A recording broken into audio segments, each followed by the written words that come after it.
మనం మళ్ళీ కలిసిన తర్వాత ఒక్కరు కూడా మీలో సాధారణమైన జీవితం, సాధారణమైన ఉద్యోగాల్లో ఉండరు. సైంటిస్టులు అవుతారు, ఆఫీసర్లు అవుతారు,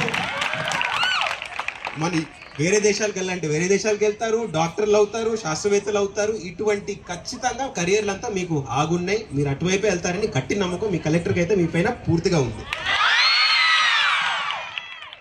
ఇప్పుడు మీ ఎక్కువ మాట్లాడకూడదు. యాన్యువల్ డే అంటే మీరు ఆడాలి, పాడుకోవాలి, ఎక్కువ మోసాలు ఉండకూడదు.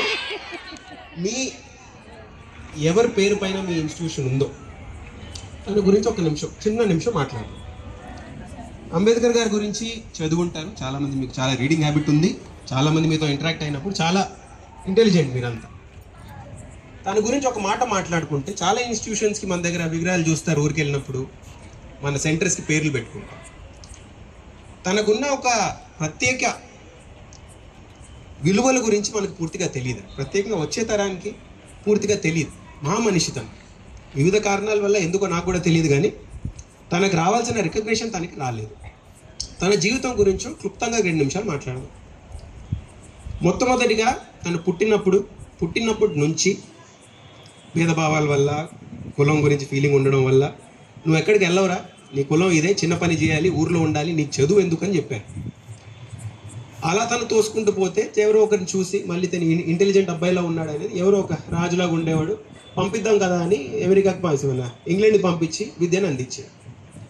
విద్యను అందించుకున్న తర్వాత తను ఒక నేర్పు, ఆ నేర్పు మనందరికీ ఉండాలి. తను నేర్చుకుంది ఏంటంటే, ఎక్కడ పుట్టినా, ఏ కుటుంబంలో పుట్టినా, ఏ పరిస్థితుల్లో పుట్టినా విద్య అనేది నేను తీసుకుంటే నన్ను ఆపగలిగిన వాళ్ళు ప్రపంచంలో ఎవరు లేరని నేర్చుకుంది తను. ఆ నేర్పు మనకు కూడా ఉండాలి. ఆ నేర్చుకొని తను రిటర్న్ వచ్చిన తర్వాత వివిధ రకాలుగా, అప్పుడు మన స్వాతంత్ర ఉద్యమం ఉన్నప్పుడు ఆలోచించారు. హింస ద్వారా స్వాతంత్రం తెచ్చుకోవాలా, అహింస ద్వారా తెచ్చుకోవాలా, ప్రొటెస్ట్ ద్వారా తెచ్చుకోవాలా?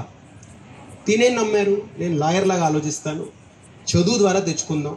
నిజంగా ఎదగాలంటే ప్రపంచంలో ఎదగాలంటే, నా అస్తిత్వం ఉండాలంటే, నాకని ఒక పేరు ఉండాలంటే చదువు ద్వారానే దక్కుతుంది. చదువు లేకపోతే నన్ను సమాజంలో ఎవరు పట్టించుకోరనే గొప్ప ఆలోచన పెట్టింది తను. ఆలోచించి వదిలేశారా?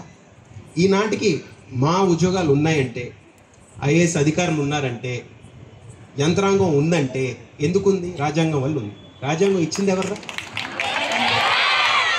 ఆ రాజ్యాంగం ఇస్తూ కూడా, అప్పుడున్న పరిస్థితిలో కూడా, అప్పుడు ఆలోచించండి, 1260 ఎప్పుడో ఒక 8 దాదాపు 700 సంవత్సరాల క్రితం బ్రిటన్ రాష్ట్రంకి ఓటింగ్ హక్కులు ఇచ్చారు. అమెరికాకు కూడా అదే సమయంలో 1950 దగ్గర ఇచ్చుకుంటూ పోయారు. 2 దేశాలు మనకంతో ఎంతో పాత ప్రజాస్వామ్యాలు అయినా కానీ మహిళలకి ఓటింగ్ హక్కులు ఇవ్వలేదు. ఆస్తున్న వాళ్ళకి ఓటింగ్ హక్కులు ఇచ్చారు. అందరినీ సమానత చూసే అవసరం లేదని వాళ్ళ రాజ్యాంగంలో రాశారు. మన రాజ్యాంగంలో ఏముందిరా? ఆల్ ఇండియన్స్ ఆర్ ఈక్వల్ అని మొదలుపెట్టారు. మొదలు పెట్టిందే ఆల్ ఇండియన్స్ ఆర్ ఈక్వల్. భేదభావాలు ఉండకూడదు, పెద్ద చిన్న అనే లోపం ఉండకూడదు. ఏమున్నా కానీ అది రాసింది తను అది రాశారు కాబట్టి ఈనాటి వరకు మన ప్రజాస్వామ్యాన్ని మనం కాపాడుకోగలుగుతున్నాం. ఆ రాజ్యాంగం ఉంది కాబట్టి మేమందరూ సుఖ సంతోషంగా ఉండగలుగుతున్నాం. అంటే చెప్పదలుచుకుంది ఏంటి? చదివింది నా వంతు పెట్టుకుంటే సరిపోదురా, దానికి ఒక రూపం ఇవ్వాలి. రూపం ఇస్తూ కోట్లాది మందిని ఆదుకున్నారు. ఆలోచించండి, అది ఎంత విలువైంది అనేది ఆలోచించండి. మనం ఒక్కటి చదివి ముందుకెళ్ళిపోతే ఏం మారదురా. ఆ రోజు కూడా కొన్ని మందితో మాట్లాడినప్పుడు చెప్పడం జరిగింది. మనం చదువుకుంటూ ముందుకెళ్తే, ఒక 10 మందిని ముందు లాక్కొని వెళ్తే, ఆ 10 మంది ఇంకో 10 మందిని లాక్కొని వెళ్తే ఇంకేం కావాలన్నా సమాజంలో? అందరు ముందుకెళ్ళవా? ఆలోచన కూడా అందరు పెడతారనే నమ్మకం మీ అందరిపైన నాకు ఉంది.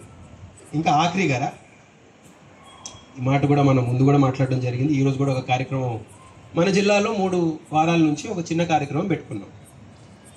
మా అమ్మాయి మా ఇంటి మణిదీపం అనే కార్యక్రమం పెట్టుకున్నప్పుడు చాలామంది అడిగాడు, ఎందుకు సరే కార్యక్రమం వెళ్ళి స్వీట్ బాక్స్ ఇవ్వడం ఏంటి? ఒక అమ్మాయి పుట్టినప్పుడు ఇంటికి వెళ్ళి స్వీట్ బాక్స్ ఇస్తున్నారు, ఏంటి దీని ఉద్దేశం ఏంటి? ఉద్దేశం ఏంటంటేరా, ఎందుకు వివిధ కారణాల వల్ల, ఇది కూడా నాకు పూర్తిగా ఎందుకు అనేది తెలియదు కానీ గమనించి, ఎవరున్నా కానీ ఏ ప్రాంతం నుంచి వచ్చినా కానీ మహిళల్ని చిన్న చూపు చూసే అలవాటు అయితే ఉంటుంది. ఎందుకు లేదు, ఇంట్లో ఉండినేయండి, చదువు ఎందుకు, ఈ ఉద్యోగాలు వాళ్ళు ఎక్కడ చేస్తారు, వాళ్ళకి ఇంత పెద్ద పదవులు ఎందుకు, వాళ్ళు ఇంతవరకు చేసి అయిపోతే కదా, వాళ్ళ పని ఇంటి వరకు ఉంటే సరిపోతుంది కదా అని అంటారు. ఈ ఆలోచన అంతా ఎక్కడి నుంచి వచ్చిందో కానీ దీనివల్ల అసలు అవకాశాలు అనేవి అందరికీ ఇవ్వకుండా ఆపారు. మనం ఆ రోజు కూడా ఒక మాట అనుకున్నాం, మీ అమ్మలు ఎంతవరకు చదివారని అడిగితే sir 7th class 8th class 9th class maximum 10th వరకు చదివారు అన్నారు. మీరు ఎంతవరకు చదివారా అంటే నేను ఆల్రెడీ 11th ఉన్నాను సార్. ఎక్కడెలా అవుతారో అంటే నేను సైంటిస్ట్ అయ్యి అవుతాను సార్, నేను కలెక్టర్ అయ్యి అవుతాను సార్, నేను ఆస్ట్రోనాట్ అవుతాను సార్ మీరంతా అన్నారు. మార్పు ఏమొచ్చింది అంటే మన అమ్మ మన అమ్మమ్మ మనకన్నా తక్కువ క్షమత ఉన్న వాళ్ళరా, మనకన్నా నిపుణులు తక్కువ ఉన్న వాళ్ళ, ఎక్కడ వెనుకబడ్డారు? అవకాశం ఇవ్వలేదు. అందరికీ అవకాశం దక్కిందిరా, మీ అందరికీ అవకాశం దక్కింది. ఇటువంటి సెంటర్లు ఉండడం మీ అదృష్టం మా అదృష్టం. ఇంత చక్కటి సెంటర్ ఆఫ్ ఎక్సలెన్స్ వచ్చి విద్య మీరంతా పొందుతున్నారు. నా లాస్ట్ రిక్వెస్ట్ మీ అందరి నుంచి, ఈ అవకాశం అందరికీ దొరకలేదు. మీరు ఒక చక్కటి పరీక్ష రాశారు, క్వాలిఫై అయ్యారు. Yes, you are very qualified. మీరంతా గర్వంగా నేను సెంటర్ ఆఫ్ ఎక్సలెన్స్లో సీటు కొట్టానని చెప్పాలి. కానీ మీలాగా అందరికీ అవకాశం దొరకలేదు. మనంత క్షమత ఉన్న వాళ్ళు ఇంత దూరం రాలేకపోయారేమో. మేమైతే ఖచ్చితంగా అనుకుంటాం రా. నేను ఈరోజు కూడా అంటాను కదరా, నేను ఇంకోసారి నా పరీక్ష రాస్తే క్వాలిఫై అయ్యేవాడినో కాదు. అదృష్టం కూడా ఉండాలి, క్షమత ఒకటే కాదు కదా, అదృష్టం కూడా ఉండాలి. ఆ సంవత్సరం రాశాను, ఆ సంవత్సరం ఆ ఎగ్జామ్ నాడు ఫీవర్ రాలేదు, బండి బాడవలేదు, వెళ్ళి రాసాం, సెలెక్ట్ అయ్యాం, ఇక్కడ ఈరోజు ఇక్కడ ఉన్నాం 9 సంవత్సరాల తర్వాత. నాకన్నా ఎక్కువ క్షమత ఉన్న వాళ్ళు ఉండిపోవచ్చు వెనుక. అవకాశం దొరకలేదేమో, అదృష్టం దొరకలేదేమో, 2 సార్లు రాయడానికి వాళ్ళకి అనుమతి ఇవ్వలేదేమో ఇంటి నుంచి. ఇవన్నీ ఉన్న వాళ్ళు, ఉండిపోయిన వాళ్ళు మనకన్నా క్షమతలో తక్కువ ఉండడం ఒకటే కాదురా, మేబీ ఆపర్చునిటీ దొరకలేదు. ఎందుకు ఈ మాటతో ముగిస్తున్నానంటే, మన పైన సామాజిక కర్తవ్యం కూడా ఒకటి పెట్టడం